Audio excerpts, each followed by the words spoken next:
वास्तव में देखा जाए तो माता पिता का कहना मानना चाहिए, क्योंकि माता पिता ही तो सबसे बड़ी दौलत है हमारी।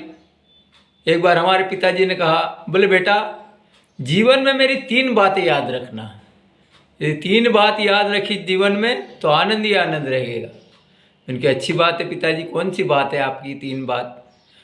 बोले बेटा देखो, यदि किसी को पैसे उधार दे दो तो उसके घर मांगने मत जाना, पहली बात।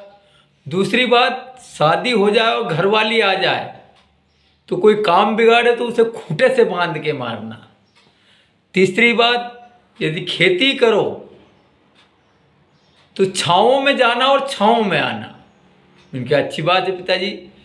पिताजी का स्वर्गवास हो चुका था, थोड़े दिन बीते, उनके सारा कार्यक्रम होने के बाद में हमने सोचा पिताजी की बातों के ऊपर चलना पड़ेगा भैया यार। हमने जिसे भी उधार दिया उसके घर मांगने नहीं गए, पहली बात। दूसरा, शादी हो गई, घर वाली आई, अब घर वाली काम तो बिगाड़ती है यार देखो, तो उसे खूंटे से बांध के मारा तो वो चली गई। हमने कहा क्या हो रहा है यार पिताजी की बातों से यार। फिर छाँव में जाना और छानों में आना, तो हमने क्या करा यार, हमने टेंट वाले से बोला, मैंने कहा भैया घर से तो वहाँ तक टेंट लगा दो, हम छाँव में जाएंगे, छाँव में आएंगे। हम तो साल भर में बर्बाद हो गए, रोड पे आ गए, हमारी हालत खराब हो गई। एक दिन हमारे मित्र घाटलेट राम पिता मिठा लाल जी मिले, वो बोले कि क्या हाल है भजन लाल जी? मैंने के साहब भाई साहब बड़ी विचित्र समस्या चल रही है यार। बोले क्या हुआ? अरे मैंने क्या हुआ क्या यार, पिताजी की बातों में आ गए, पिताजी ने कहा था वैसा हमने करा तो हम तो बिल्कुल रोड पे आ गए। बोले क्या कहा था पिताजी ने? बोले उन्होंने 3 बातें बताई थी। बोले कौन कौन सी बातें?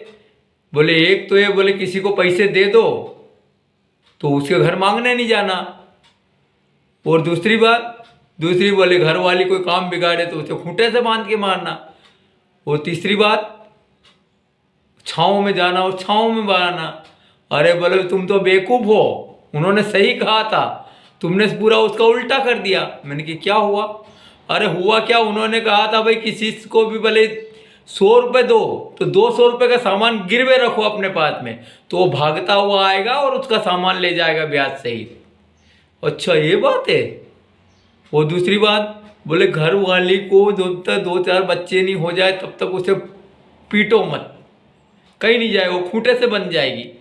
और तीसरी बात, बोले तीसरी छाँव में जाना है छाँव में आना, इसका मतलब ये था कि सुबह दिन नहीं निकले उसके पहले खेत पे पहुंच जाना, और दिन अस्त हो जाए उसके बाद में घर पे आना। इसको छाँव में जाना और छाँव में जाना और छाँव में आना बोला था। तुम्हारे पिताजी तो सही है, तुम माता पिता को गलत साबित करने, कभी माता पिता कोई किसी का बुरा नहीं चाहेगा, समझ गए? मैंने कहा ठीक।